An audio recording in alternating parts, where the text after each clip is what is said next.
यति मिठो हुन्छ काका म लिएर आउँदैछु है ए ल जङ्गलमा फ्रुट यसरी खानुपर्छ फ्रीमा पाइन्छ यो चाहिँ अर्ग्यानिक हो कुनै केमिकल छैन यसमा ल यहाँहरु कतिजनाले यो नेभारा भन्ने चिन्नुहुन्न देख्नु भएको छैन यो चाहिँ नेभारा हो जसलाई चाहिँ अन्जीर पनि भन्ने गरिन्छ अनि यसरी फल्छ है लट्टरम्मै पोकै पोका भएर फलिरहेछ अनि ठुलो दानामा पनि छ त्यत्रो दाना हुन्छ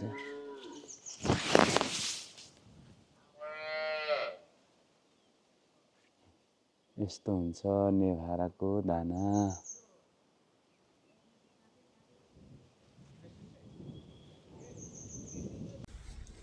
अहिले चाहिँ म हाम्रो खोटाङ र भोजपुरको सिमानामा पर्ने चखेवा भन्ज्याङ भन्छ चखेवा डाँडामा छु र यहाँनेरि चाहिँ एकदमै यसलाई अंग्रेजीमा चाहिँ चेरी अनि नेपालीमा चाहिँ भुइँ ऐसेलु भनेर भन्छ अनि यो चाहिँ पाखैभरि हेर्नुस् अब यो चेरी ठुल्ठुलो मलतिर गएर हामीले किनेर खाँदाखेरि यस्तो धेरै प्राइस हुन्छ यति महँगो हुन्छ तर हाम्रो पाखातिर हेर्नुस् यो आफै प्रकृतिले नै यो दिएको कुरा हो यो अनि यसलाई अझै मलजल गर्ने संरक्षण गर्ने अनि यसलाई चाहिँ आफ्नो ठाउँमा अब त्यस्तै अब बजारतिर हजुर बजारतिर पुर्याउने हो भने योबाट पनि हामीले राम्रो आम्दानी गर्न सक्छौँ अब हुनु त मेरो क्यामेराको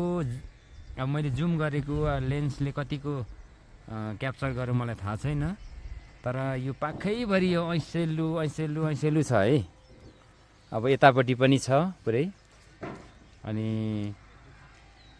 यहाँहरूले देख्न सक्नुहुन्छ अब यो त नाङ्गो डाँडा हो यहाँनिर मल पनि छैन यहाँ सबै पानीले बगाएर यसलाई मलजल गर्ने हो भने यहाँनिर धेरै राम्रोसँगले ऐसेलुको खेती पनि गर्न सकिन्छ यो चेरीको हाम्रो काका यता ऐसेलु टिपेर खाँदै हुनुहुन्छ है अर्ग्यानिक यहाँ त केमिकल त मिसिने कुरै भने जङ्गलमा यसको यो मुन्टा फेरि दबाई हुन्छ घाँटी चान्ची भएको यस्तो हुन्छ यो साह्रै यो मान्द्रे मास्तिर यो निलो चाहिँ मान्द्रेको दाना यो पनि खाने नै हो यो चाहिँ मान्द्रे हो मान्द्रे पनि त मिठो हुँदो रहेछ नि हैन मिठो हुन्छ नि पहिले यसरी खाएको चराहरूको यो खान्की अब यस्तो चिज खाइयो भने चाहिँ ऊ पनि स्वास्थ्यमा अलिकति केही सुधार हुन्छ होला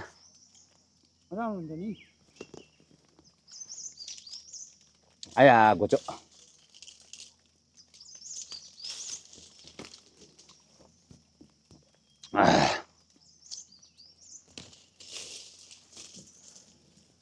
हेर्नु शिष्ट मित्रहरू यो मान्द्रे भनेको ओ जस्तै हो यो चाहिँ के भनेदेखि अङ्गुर जस्तो तर अलिक सानो दाना हुन्छ स्वाद अङ्गुरको जस्तै हो तर यसको भित्र दाना हुँदैन राम्रो एकदम स्वादिष्ट छ के अङ्गुर जति यो सबै चाहिँ यस्तो छ यो मान्द्रे भन्छ यो एकदमै राम्रो स्वास्थ्यको लागि ल यहाँहरूलाई म आज जङ्गलको फ्रुट्स देखाउँदैछु है यो भनेको चाहिँ यो मान्द्रे हो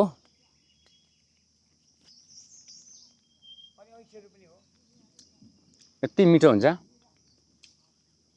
काका म लिएर आउँदैछु है ए ल जङ्गलमा फ्रुट यसरी खानुपर्छ फ्रीमा पाइन्छ यो चाहिँ अर्ग्यानिक हो कुनै केमिकल छैन यसमा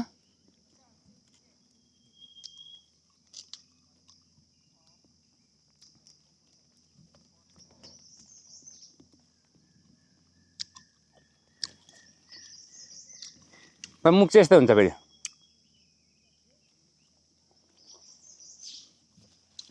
यसलाई भन्छ मान्द्रे अब चुत्रो भन्छ यसलाई चाहिँ फेरि चुत्रो चाहिँ अहिले खाने बेला भएको छैन, जस्ट फुल्दै मात्रै छ।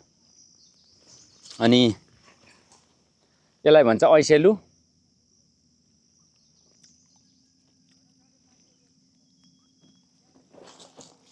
आया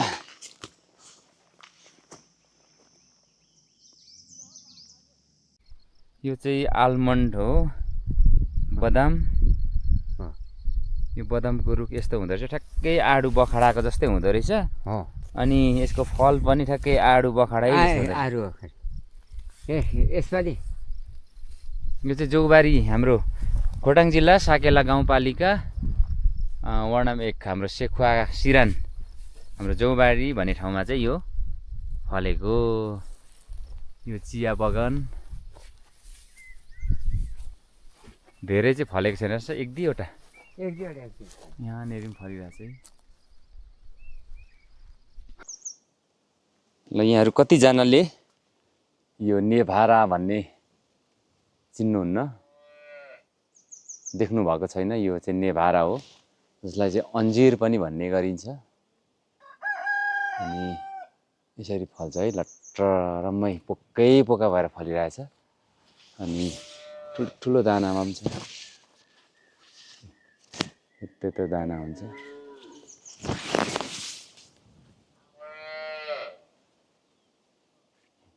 यस्तो हुन्छ नेभाराको दाना।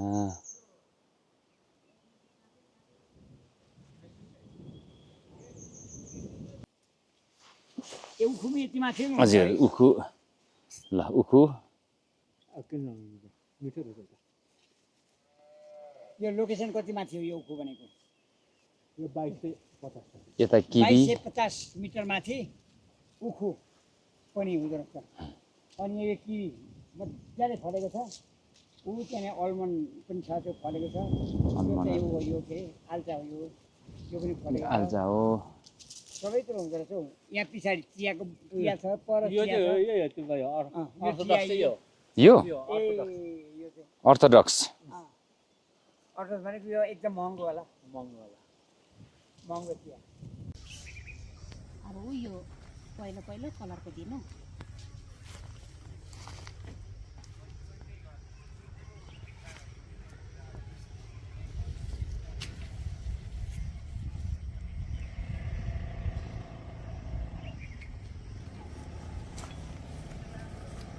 यस्तो मजाको गुलाबको फुल है।